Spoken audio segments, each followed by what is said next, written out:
इतना सीधा नहीं है ब्रह्मचर्य। ये ब्रह्मचर्य तो भीतर के परिणामों की बात है, ये तो भीतर की निर्मलता की बात है, तो भीतर की उज्ज्वलता की बात है, भीतर के सापेक्ष भाव की बात है। जब तक भीतर सागरभित नहीं होता तब तक जीवन में ब्रह्मचर्य घटित।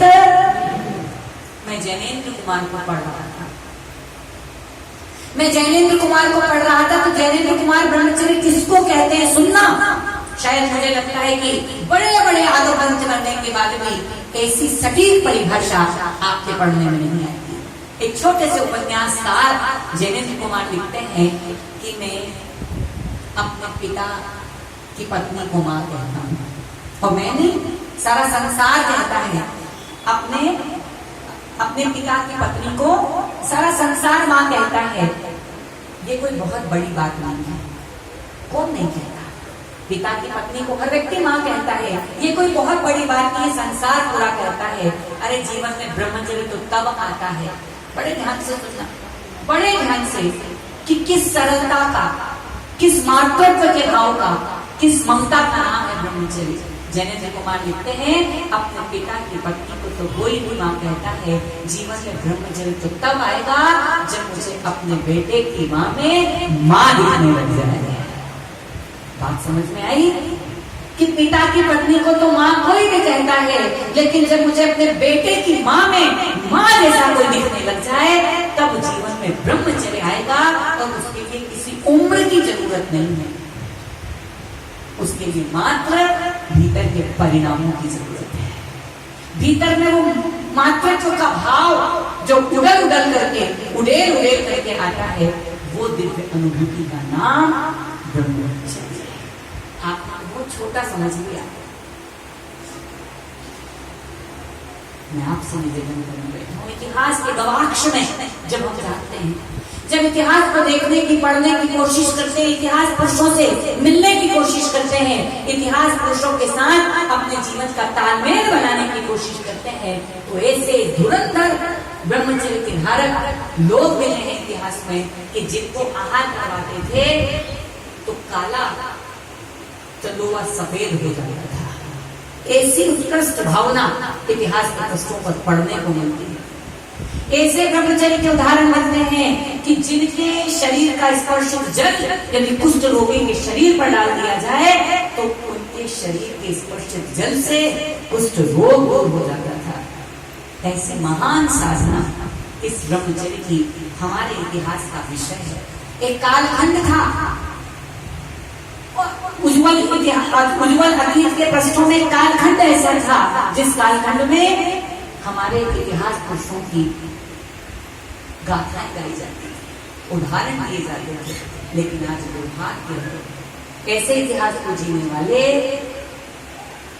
अपने अस्तित्व को बिगाड़ रहे हैं और अपने नहीं, अपने साथ अपने इतिहास पुरुषों का नाम खराब करते चले जा रहे हैं।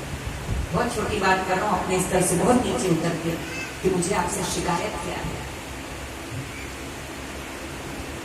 बोल दो, देखो बोलूंगा तो सही, हाँ बोलोगे तब भी, ना बोलोगे तब भी, और मजबूरी है तुम्हारी भी कि सुनना भी पड़ेगा। मुझे सबसे बड़ा दुख एक बात का है, जो बड़े लोग हैं उनसे भी, जो माता पिता है उनसे भी, जो मेरी उम्र के चाचा है उनसे भी, जो मेरी उम्र का भाई है उससे भी बहुत बड़ी शिकायत है, बहुत बड़ी शिकायत है। और भगवान से प्रार्थना करूंगा कि आज के प्रवचन के बाद आपको इतनी सद्बुद्धि दे कि आप उस शिकायत को दूर कर सको। मुझे आपके टीवी देखने से परहेज नहीं है, मुझे आपके इलेक्ट्रिक मीडिया से परहेज नहीं है, मैं आपका विरोधी नहीं हूं, लेकिन मैं एक सुधार चाहता हूं, सिर्फ एक सुधार। क्योंकि मैं देखता हूं कि एक घर में जब एलईडी की स्क्रीन लगी है, उस एलईडी की स्क्रीन के सामने 60 साल के दादाजी भी बैठे हैं, 60 साल की दादी भी बैठी है, 50 साल के माता पिता भी बैठे हैं, 25 साल का भाई भी बैठा है, पति भी बैठा है, पत्नी भी बैठी है, 5 साल की नन्ही मुन्नी नौनिहाल बेटी भी बैठी है, और उस स्क्रीन पे गीत चल रहा है तो चीज बड़ी है मस्त मस्त। मैं आपसे पूछना चाहता हूँ, किसने किसको क्या कहा? बहुत गंभीरता से मेरी बात को सुनना, बहुत गंभीरता से दिल को संभालने की कोशिश करना। 60 साल की दादी से पोते ने कहा माँ से बेटे ने कहा, भाई से बहन ने कहा, या पति से पत्नी ने कहा। किससे किसने क्या कहा, क्योंकि दृश्य एक है, छंद एक है, शब्द एक है, भाव एक है, विचार एक है। बताओ मुझे किसने किससे क्या कहा। अब ऐसे में आप कहो कि हम बहुत सुधरे हुए हैं। मैं हाथ जोड़ के निवेदन कर रहा हूं आपसे, ऐसा कभी कुछ हो तो या तो बच्चों के सामने टीवी को बंद कर दो, या फिर बड़े टीवी के रूम से उठ के बाहर चले जाओ। इसका ये मत करना कि हर कमरे में एक नई टीवी लगा दो, ये और बड़े पाप का कारण होगा, क्योंकि तुमको नहीं पता तुम्हारे बच्चे तुम्हारे सोने के बाद मोबाइल में देखते क्या क्या है, और जब तुम सो जाते हो तभी उनके मोबाइल शुरू होते हैं।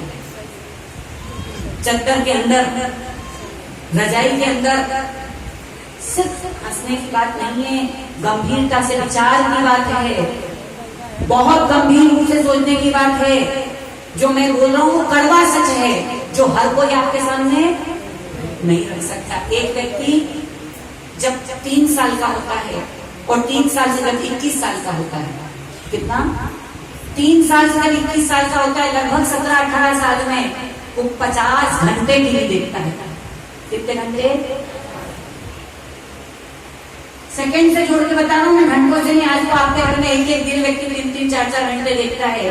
मैं तो 17 साल की चर्चा कर रहा हूँ। 17 साल में लगभग 50 से 100 घंटे वो जब टीवी देखता है तो टीवी में 50,000 मर्डर के केसेस देखता है, 35,000 रेप के केसेस देखता है, लूट खसोट के हजारों केस आपका बच्चा देखता है, और जब देखता है तो वो उसके जीवन में उतर जाता है। मैं आपसे निवेदन करने बैठा हूँ कि आज ब्रह्मचर्य का दिन है, इसलिए मैं आपसे हाथ जोड़कर बार बार, इसलिए नहीं कि मैं आपको सुना करके जा रहा हूँ, इसलिए कि मैं आदमी हूँ, आदमी से प्यार करता हूँ, बस यही अपराध मैं हर बार करता हूँ। मुझे पता है कि आज समाज में खड़े होने की स्थिति बहुत, नीचे की जमीन बहुत चिकनी हो गई, बहुत चिकनी। महत्वाकांक्षा इतनी लग चुकी है, सड़ान इतनी आ चुकी है, फिसलन इतनी है, हमारे बच्चे कब फिसल जाएंगे हमको पता। अरे बच्चे तो क्या, मैं तो देख रहा हूँ 65 साल का आदमी फिसल जा रहा है, 60 साल का आदमी फिसल जा रहा है, 50 साल का आदमी फिसल जा रहा है, फिर यदि 20-25 साल के नौजवान फिसल जाते हैं, 20-25 साल की लड़कियां, नवयुवतियां फिसल जाती हैं, तो कोई बहुत बड़ी बात। लेकिन सच में बुरा लगे तो लग जाए, जिम्मेदार आप हैं। इसकी जिम्मेदारी किसी दूसरे व्यक्ति को नहीं दूंगा मैं, इसकी जिम्मेदारी घर के बड़ों की है, क्योंकि बड़े खुद इतने शौकिया हो गए, बड़ों के शौक बड़े बड़े हो गए, और बस बड़ों के शौक के चलते बड़े बच्चों को मना। आज इस सभा में बैठे बड़े भी संकल्प कर लें कि हम 10 बजे के बाद मोबाइल नहीं चलाएंगे, क्योंकि जब आप संकल्प से बंधोगे तो आप अपने बच्चों पर जबरदस्ती कर सकते हो, नहीं तो बच्चा कल तक प्रश्न करेगा, पापा बोलो ना। जब तक बड़े नहीं सुनेंगे तब तक बच्चों को सुधारा, और ये कोरोना तो और बड़ा पाप कर दिया है ना, ऑनलाइन हो गया पूरा संसार। अभी तक तो बच्चे 5 घंटे कम से कम स्कूल जाते थे, 7 घंटे स्कूल जाते थे, 5 घंटे स्कूल, 2 घंटे ट्यूशन, तो मोबाइल से विदा होते थे। अब तो वो 7 घंटे भी ऑनलाइन है। अब तो ऑफलाइन आप लोग हो, क्योंकि आपके मोबाइल को यूज कर रहे हैं। मैं टाइम पास करने के लिए नहीं बोल रहा हूँ। ब्रह्मचर्य अब्रह्म मृत्यु का दूसरा नाम है। अब्रह्म किसका नाम है? अब्रह्म मृत्यु का दूसरा नाम है, और ब्रह्मचर्य जीवन का नाम है। ब्रह्मचर्य का मतलब मैंने नहीं कहा कि आप अपने बेटों को सन्यासी बना दो, साधु बना दो, त्यागी रति बना दो, बिल्कुल मैं नहीं चाहता ऐसा। लेकिन हाँ, मैं इतना जरूर चाहता हूँ आप उनको संस्कारित बना दो। एक घटना है, सच्ची घटना। एक लड़की ने एक लड़के पर केस किया, एक लड़की ने एक लड़के पर केस किया, दोनों की पेशी हुई, लड़की कोर्ट में आई, दोनों की पैरवी चल रही है। जज साहब पूछते हैं तुम इस लड़की को जानते हो? लड़के से पूछते हैं तुम इस लड़की को जानते हो? एडवोकेट ने पूछा, बोले मैंने इसको कभी देखा भी नहीं।